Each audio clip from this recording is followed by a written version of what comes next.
Welcome back. Take a seat, make yourself comfortable. Today, we return to the dust of the Troad, where the air is thick with the scent of salt and impending tragedy. If you remember where we left off, the atmosphere was heavy with anticipation. The great walls of Troy, those divine ramparts, have held firm for 9 long years. But time is a strange thing in a siege. It wears down the soul long before it cracks the stone. Today, we aren't just talking about a war. We are talking about the moment the line between man and myth completely disappears. Imagine the scene. The Greek army is fractured. Their greatest warrior, Achilles, is still nursing his wounded pride in his tent, listening to the waves. He is the lion who refuses to roar. But while the hero broods his shadow, Patroclus is about to step into a light that was never meant for him. Patroclus is in the armor now. Can you feel the weight of it? The bronze is cold against his skin, smelling of sea salt and old glory. When he pulls the helmet down, the world narrows. He isn't just Patroclus anymore. To every Greek soldier looking for hope, and to every Trojan watching from the battlements, he is Achilles. He is the hope of Greece made manifest. The roar that greeted him when he stepped from the tent, it wasn't just noise. It was a physical force. It was the sound of 10,000 men suddenly believing they might actually see their homes again. And for a moment, it works. The Trojans, who were just moments away from torching the final Greek ships, freeze. They see the glint of that famous shield. They see the plume of the helmet, and they run. They run because fear is a contagion. And in this world, Achilles is the ultimate symptom. Patroclus leads the charge like a man possessed. He isn't just driving them back. He is a whirlwind of bronze and desperation. This is what the ancients called the aristeia, that fleeting moment where a mortal becomes more than a man, fueled by something divine. The Greeks are no longer the hunted. They are the hunters. The sand of the beach, which had been soaked in Greek blood all morning, is being reclaimed inch by agonizing inch. But here's the thing about pride, and about wearing another man's destiny. It's intoxicating. Remember the warning Achilles gave him. Drive them back to the ships, but do not, under any circumstances, chase them to the city. It was a simple command, a boundary.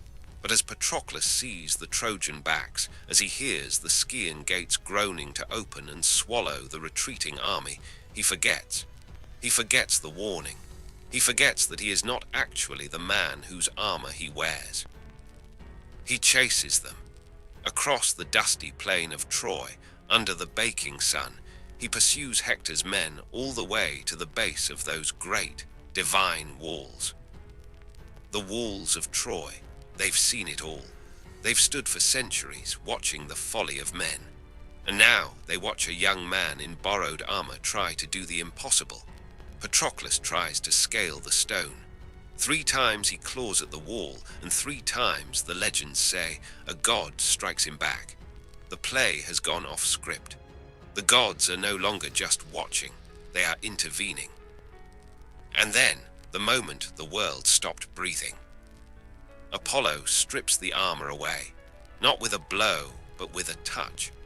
The helmet clatters to the dust, rolling away to reveal not the fierce, immortal gaze of Achilles, but the sweaty, noble face of Patroclus.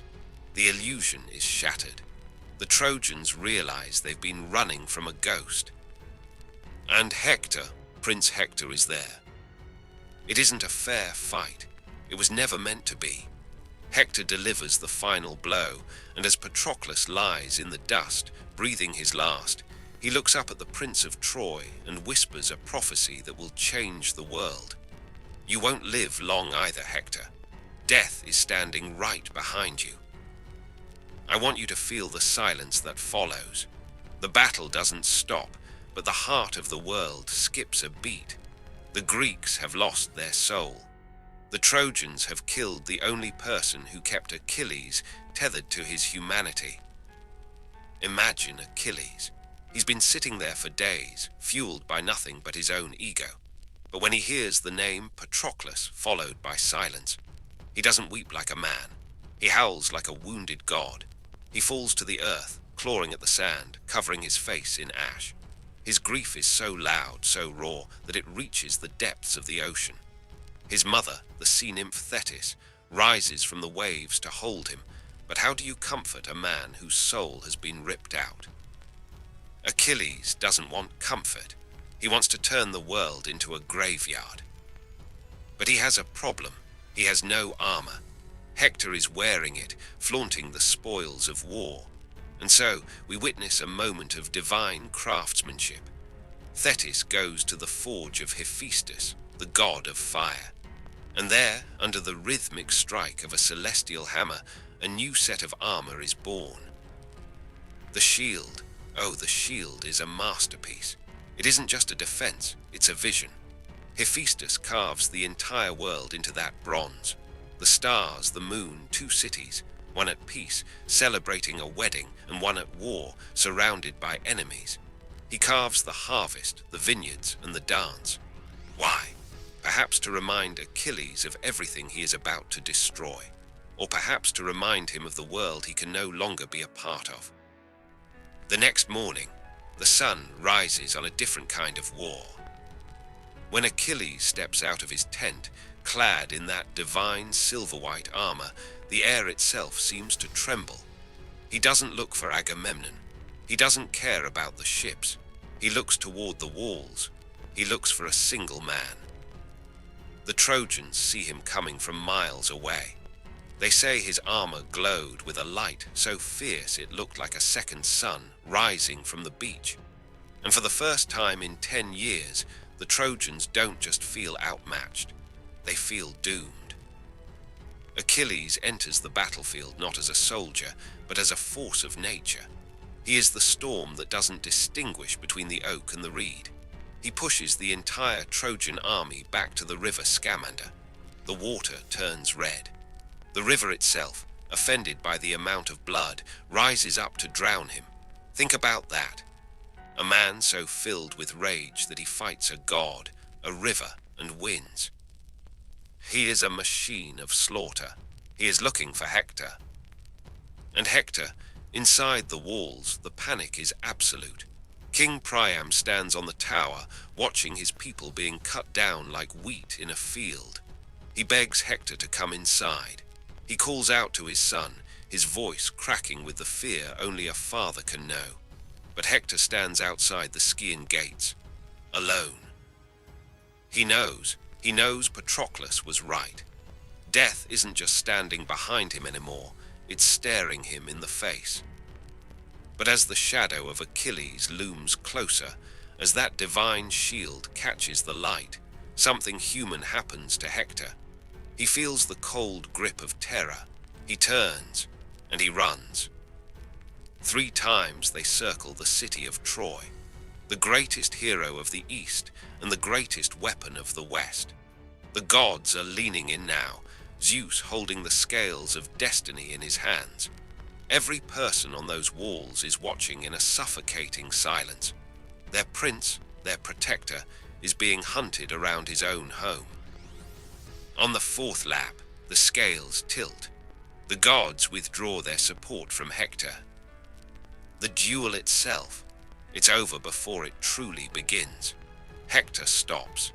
He turns to face his fate with a dignity that has echoed through 3,000 years of history. He asks for a pact, that whoever wins, the body of the loser will be returned to their family for a proper burial. Achilles looks at him with eyes that aren't human anymore. He says, "There are no pacts between lions and men. There are no oaths between wolves and lambs." And then the spear is thrown. The soul of Troy falls in the dust, and as Hector lies dying, he repeats the warning, "Your time is coming, Achilles, at the gate by the hand of Paris and Apollo." But Achilles doesn't care. He has his revenge, but here is the tragedy. He realizes that killing Hector didn't bring Patroclus back. The hole in his heart is still there. And so he does the unthinkable. He pierces Hector's heels, ties him to the back of his chariot, and drags the Prince of Troy through the dust, around the city in front of his wife, his mother, and his father. It is the lowest point of the war. The hero has become a monster, and the walls of Troy, built by gods, witness a grief so deep that it seems the stones themselves might cry out. Take a moment to think about that, the price of revenge. Achilles has his victory, but at the cost of his own humanity. The city is still standing, but its spirit is broken, and the man who was meant to be the greatest of them all is now just a butcher dragging a corpse through the dirt. I am Lewis, and the night is falling over a world that will never be the same again. Hector is dead.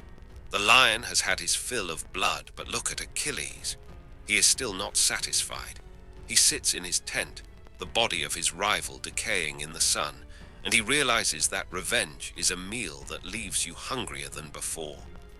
The city of Troy is grieving, a collective wail rising from behind those divine stones, but the war is not over. It has simply changed its shape. The truce we talked about, the 12 days of grace, it was a fragile bubble in the middle of a storm. During those days, the fires of the funeral pyres were the only things lighting up the night. But when the smoke cleared, the reality remained. The Greeks were still on the beach. The Trojans were still behind the walls. And the gods were getting bored of the stalemate. It's in this silence that the final tragedy begins to take form. Not on the battlefield, but in the mind of the most cunning man in Greece, Odysseus. He knew what Agamemnon and Achilles refused to accept. You cannot break Troy from the outside. Those walls were built by Apollo and Poseidon. They will not yield to a battering ram or 1,000 spears. To destroy Troy, you have to convince Troy to destroy itself. The architecture of deception.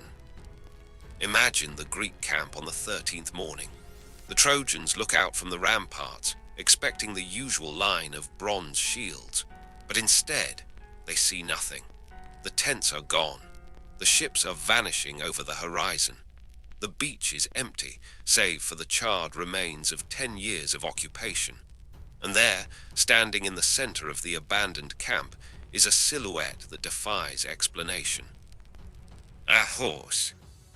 A massive, towering construction of fir and oak, its head reaching toward the clouds. It stands silent, a wooden god on a desolate shore. The Trojans pour out of the gates, those gates that have been a barrier for a decade, and they stare at it in a mix of wonder and terror. Is it an offering to Athene? Is it a monument to their victory? Think about the psychology of that moment. 10 years of fear, 10 years of starvation, suddenly replaced by a miracle. They want it to be over. They are so desperate for the end of the war that they are willing to ignore their own instincts. Laocoon, the priest, screams a warning that has echoed through history. I fear the Greeks, even when they bring gifts.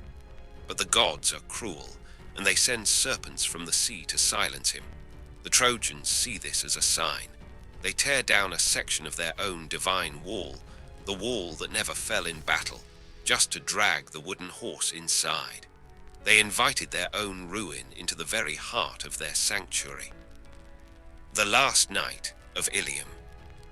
The celebration was unlike anything the world had ever seen. Wine flowed like the Scamander in spring. For the first time in a generation, the people of Troy slept without one eye open. They slept the deep, heavy sleep of the victorious. But inside the belly of the horse, there is no sleep.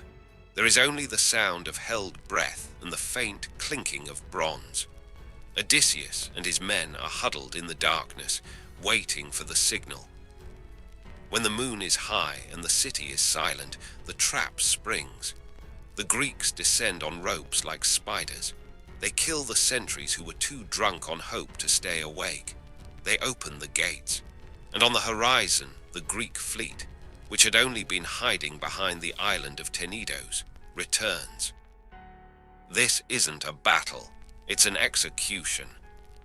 Imagine the terror of waking up to the smell of smoke and realizing your world is already gone. The Scian gates are wide open. The streets are a river of fire. Priam, the old king who kissed the hands of his son's killer, is cut down at his own altar. The wealth of Troy, the gold that launched 1,000 ships, is being stuffed into Greek sacks. And Achilles, his prophecy finally catches up to him.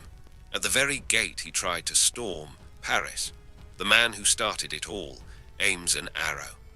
Guided by the hand of Apollo, it finds the only part of the hero that was still mortal. The great Achilles falls in the dust of the city he helped destroy, his silver-white armor finally losing its light. The echo of the ash. As the sun rises, there is no Troy. There is only smoke. The women who watched from the ramparts are now being led in chains to the black ships. Andromache, Helen, Hecuba, their titles are gone. They are spoils of war now. I want you to picture the scene from a distance. The great walls are still there, but they are blackened by fire. The city within them is a hollow shell.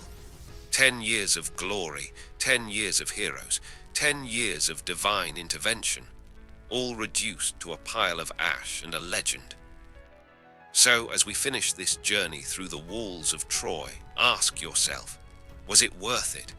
The pride of Agamemnon, the rage of Achilles, the beauty of Helen. Did any of it matter when the fire started? The walls of Troy were meant to be eternal, but in the end, they were just stones. It was the people inside them and the choices they made that gave them meaning. And now, the wind of the Aegean blows through the ruins, carrying nothing but the names of men who thought they were gods. You have to understand that 10 years isn't just a number, it's a lifetime. By the time Hector fell, there were children inside the walls of Troy who had never known a world without the Greek ships on their horizon. To them, the beach was not a place to play. It was a forbidden land of smoke and iron. And for the Greeks, the camp had become more of a home than the kingdoms they left behind. They had built lives there, shacks of wood and mud, gardens tended in the shadow of war, friendships forged in the boredom of the stalemate. This is the part of the story the poets often skip. The long, silent afternoons where nothing happened, where the only enemy was the sun and the salt. We talk about the rage of Achilles, but what about the exhaustion of the common soldier? The man from Ithaca or Pylos who just wanted to see his vineyard again? The Trojan sentry who shared a look with his Greek counterpart across the plain, both of them wondering if they were more alike than they were different. Behind the walls, the economy of Troy was a miracle of survival. They weren't just fighting, they were living. The market still ran, though the prices were in blood. The priests still made offerings to gods who seemed to have forgotten their names. There was music, there was laughter in the taverns, and there was love, fragile, desperate love blooming under the threat of total annihilation. Because when you know the world might end tomorrow, you live today with a terrifying intensity. The lost heroes and the shadows of the plain. And let us not forget the shadows. For every Achilles and Hector, there were 100 others whose names the wind has carried away. Memnon, the king from the east, who arrived with an army of dawn and fell beneath the silver spear. Penthesilea, the Amazon queen, who fought with a ferocity that made even the Greeks tremble, only for Achilles to realize too late the beauty of the spirit he had just extinguished. These weren't just side stories, they were the layers of the tragedy. Every time a new hero arrived to help Troy, the hope would flare up like a dying candle, only to be snuffed out. The plain of Troy became a graveyard of legends. The Scamander River, once a crystal stream, became a thick, sluggish vein of bronze and bone. The gods played with these lives like pieces on a board, moving them toward a conclusion that was already written in the stars. I want you to imagine the nights in Troy during those final months. The city was a paradox. It was the most fortified place on Earth, yet it felt like a ghost town. The sound of the morning flutes for Hector had faded, replaced by a silence that was even more terrifying. Everyone knew the scales had tipped. They could feel the weight of their own destiny pressing down on the rooftops. The moral weight of the fall. Why do we still tell this story? Why does the fall of a city 3,000 years ago still matter in our world of glass and steel? It's because Troy is the ultimate warning. It tells us that pride is a wall that eventually traps the person who built it. It tells us that revenge is a cycle that consumes the hero as surely as it does the villain. When the fire finally took the city, it didn't just burn the wood and the stone. It burned the very idea of the heroic age. After Troy, the world was different. The gods drew back. The magic faded. The men who survived the sack of the city found that their return home was just as difficult as the war itself. Odysseus would spend 10 years lost at sea. Agamemnon would find a knife waiting for him in his own bath. The victory was a poison. The defeat was a transformation. And as the smoke cleared from the Troad, the only thing left was the story. A story that reminds us that even the most divine walls can be brought down by a single human mistake. That even the greatest rage must eventually face the morning after.